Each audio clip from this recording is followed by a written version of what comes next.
बलूचिस्तान ने अपनी independence declare करी है एंड ये एक बड़ी इंटरेस्टिंग सी चीज़ है क्योंकि बलूचिस्तान 11 तारीख एक हिस्टोरिकल नैरेटिव की तरफ जाता है। पाकिस्तान क्या करेगा? क्या करेगा? उसने इंटरनेट बंद कर दिया है, मोबाइल फ़ोन बंद कर दिया है और वहाँ पर सुनने में आया है कुछ ना कुछ क्रैकडाउन चल रहा है। आइए बात करते हैं। नमस्कार, जय हिंद, जय Bharat and welcome to Deaf talks.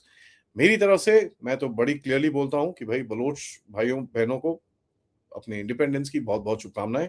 11 तारीख 2026 11 अगस्त 2026 इंडिपेंडेंस के नाम से उनको हम हमेशा याद रखेंगे। ये एक हिस्टोरिकल नैरेटिव भी है क्योंकि आपको याद होगा कि जो किंगडम ऑफ कलात था, उसको किस तरह से उसको किस तरह से हड़पा था पाकिस्तान ने। तो ये चीज़ हमको भी समझ में आती है कि किस तरह से हड़प के वो जगह को रखा था एंड 28 तारीख मार्च 1948 को फोर्सफुली जो खान ऑफ कलात थे उनसे साइन करा के ये एरिया को पूरी तरह से इन्होंने कैप्चर किया था। अ, जो रिपब्लिक ऑफ बलूचिस्तान है उसकी तरफ से एक डॉक्यूमेंट डाला है जहां पर उन्होंने बोला कि साहब हमको अभी प्रोविंस बोलना बंद करिए, हम एक इंडिपेंडेंट कंट्री हैं, हमारे पास अपना हम धीरे-धीरे करके पासपोर्ट बनाएँगे, करेंसी बनाएँगे, मीडिया इंस्टीट्यूशंस बनाएँगे, ट्रेड स्ट्रक्चर्स बनाएँगे, डिप्लोमैटिक मिशंस करेंगे और कहीं न कहीं अपना सेंसस करना 2027 से हम स्टार्ट करेंगे।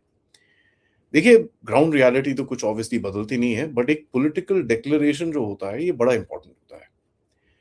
पहले मैं आपको ज़रा मैप दिखाना चाहूँगा कि किस रीजन्स के बारे में बात करी जा रही है, क्योंकि थोड़ा-सा कन्फ्यूजन रहता है इसके अंदर, so let's talk about this. तो ये 1947 तक का मैप है।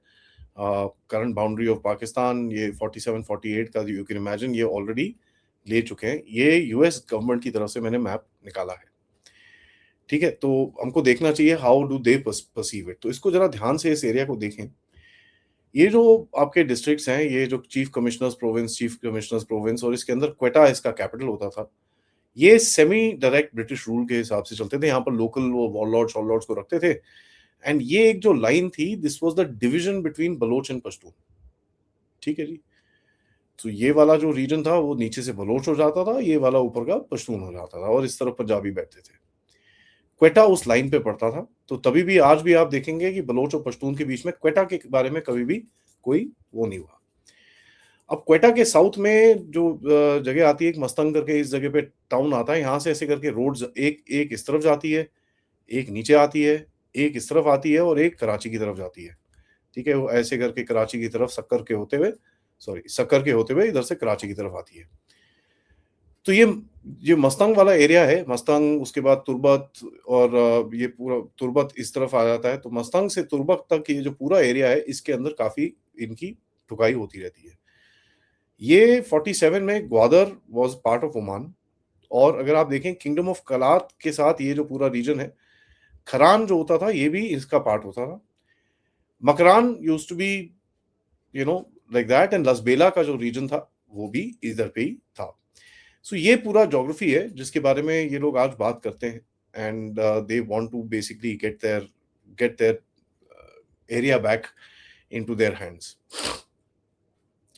नाउ ये जो डील करी गई थी खानेट ऑफ कलात जिसको इंडिपेंडेंस मिली थी 11 अगस्त 1947 के टाइम पे ब्रिटिश जो पैरामाउंसी थी जो उस टाइम पे एंड हो रही थी और उसको इंडिपेंडेंस की जो डील करी थी मोहम्मद अली जिन्ना ने करी थी। इसके लिए the king of Kalat and the लोगों जो लोग थे कलात के उसको जिना को गोल्ड में तोला था और इसकी सिस्टर को सिल्वर में तोला था। ठीक है जी? तो ये भी है। नाउ मैंने आपको मैप में दिखाया जो आज का बलूचिस्तान है वो किंगडम ऑफ कलात नहीं है। ठीक है? बट अभी ये जो रिपब्लिक ऑफ बलूचिस्तान है ये थोड़ा-सा इसको ओपन एंडेड रखते हैं। They claim the entire area. खैर द फोकस जो इनका है has been on that very Kalat, Makran Lasbela some parts of it वो रीजन के अंदर इनका थोड़ा फोकस साउथवर्ड्स की तरफ है which is Mastung is the northern most part Quetta के साउथ में नीचे। तो ये एक बड़ा इनका डिफरेंट आउटलुक है इसके अंदर। नाउ जो 47 में इन्होंने जाके मार्च में 28 मार्च को इंस्ट्रूमेंट ऑफ एक्सेशन से खान से साइन करा लिया था। उसके बाद से इन्होंने कभी बलूचिस्तान को मतलब छोड़ा नहीं है। खान का एक भाई होता था, ठीक है? प्रिंस अब्दुल करीम उसका नाम होता था। उसने जो सेटलमेंट थी उसको रिजेक्ट कर दिया था। उसने बोला था कि सर पाकिस्तान को हम मानते नहीं हैं, और उसने एक रिबेलियन शुरू करी, ये उसी टाइम पे उसको क्रश कर दिया था, तो काफ़ी ज़बरदस्त था। एंड जो अगर आप पाकिस्तान और बलोच की जो लड़ाई है वो literally on the day this thing happened तब से चली जा रही है। हैविंग सेड दैट, पिछले 1-2 साल के अंदर इन्होंने काफ़ी एक टेम्पो पकड़ा है, जहाँ पर इनको बाहर से सपोर्ट भी मिल रही है, इनको थोड़ा बैकिंग भी मिल रही है, और कहीं न कहीं इन्होंने अपनी भी जो करतूतें हैं इसको सीधा करा है। बट मोस्ट इम्पोर्टेंटली मैं बोलूँ, पाकिस्तान की जो हरकतें रही हैं वो ज़्यादा ही खराब रही हैं, तो उसके ऊपर फिर अब कहीं न कहीं जो चीज़ें टूटनी शुरू हो चुकी हैं। 2025 एंड और 2026 के अंदर ऐसे-ऐसे बड़े-बड़े अटैक्स हुए हैं, ऑपरेशन हेरॉफ और ये सब चीज़ें हुई हैं, जहाँ पर पाकिस्तानियों की हालत खराब हो गई। एक-एक दिन में 20-20, 40-40 पाकिस्तानी सोल्जर्स को मारना, 40-40, 50-50 जगहों के अंदर अटैक करना, मिलिट्री इंस्टॉलेशंस पे, पुलिस स्टेशंस पे, गवर्नमेंट ऑफिसेज़ पे। इन्होंने सिटीज़ ले लिए, इन्होंने जाफर एक्सप्रेस को फोड़ दिया। ये जंक्शन पॉइंट्स को लेके खड़े हो जाते हैं 3-3, 4-4 दिन तक, they literally rule that place, and कोई आने को वहाँ पर तैयार नहीं है।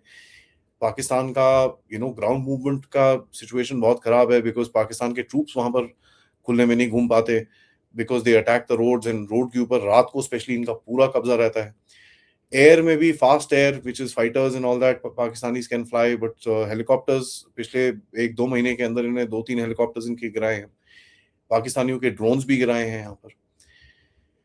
तो अभी जो ये अनाउंसमेंट आई कि 11 तारीख को हम करेंगे, इन्होंने पूरी तरह से इंटरनेट बंद कर दिया, मोबाइल सर्विसेज़ बंद कर दिया, जितनी भी वायर्ड, नॉन वायर्ड कम्युनिकेशन है वो पूरी बंद करी है।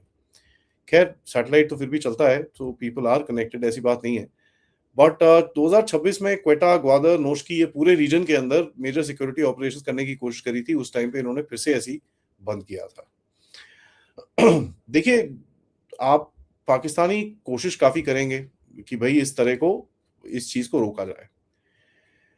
तो पाकिस्तानी फ्लैग्स डिस्ट्रीब्यूट हुए जी कल क्वेटा और 1-2 छोटे-छोटे शहरों में, ठीक है? जहाँ पर पाकिस्तान के वो सिक्योरिटी गार्ड्स के साथ बंदूक पॉइंट करते हुए फ्लैग्स दे रहे थे लोगों को।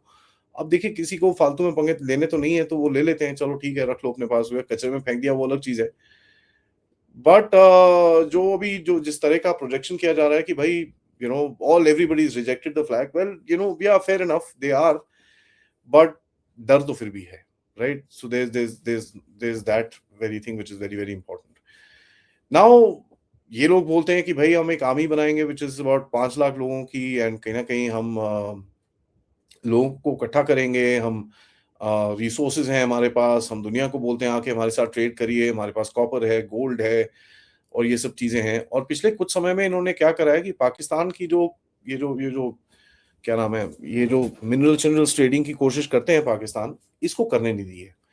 तो कभी भी कॉपर या गोल्ड या कुछ भी यहाँ से लेके जाते हैं तो उनके ट्रक जला देते हैं। ईरान के साथ थोड़ी बहुत स्मगलिंग-वगलिंग करते हैं, वो जला देते हैं। So they have been kind of interdicting, ये जो थोड़ी बहुत ट्रेड रूट पाकिस्तान करने की कोशिश करता है, उसकी भी हालत खराब हो रखी है।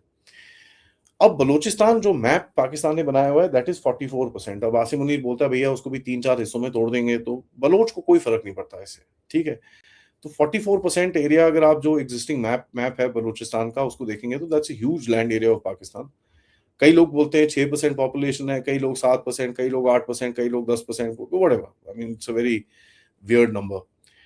फिर आता है ग्वादर, जहाँ पर सीपीईसी और ये सब चीज़ें हैं। अब ग्वादर को तो एकदम मतलब पिछले साल के अंदर कोई 2,35,000 टन वहाँ पर shipping I, which is you know half जो बड़े वाले शिप्स होते हैं ना उसका आधा। It was hardly anything. I mean छोटे-छोटे शिप्स वहाँ पर आते हैं, इधर-उधर थोड़ा बहुत ट्रेड होता है जो होता है। देयर इज़ नो रिटर्न, ठीक है? ना वहाँ पर नेवी का कुछ करने को पा रहे हैं, क्योंकि ग्वादर के ऊपर भी 2-3 हमले हो चुके हैं पिछले टाइम में।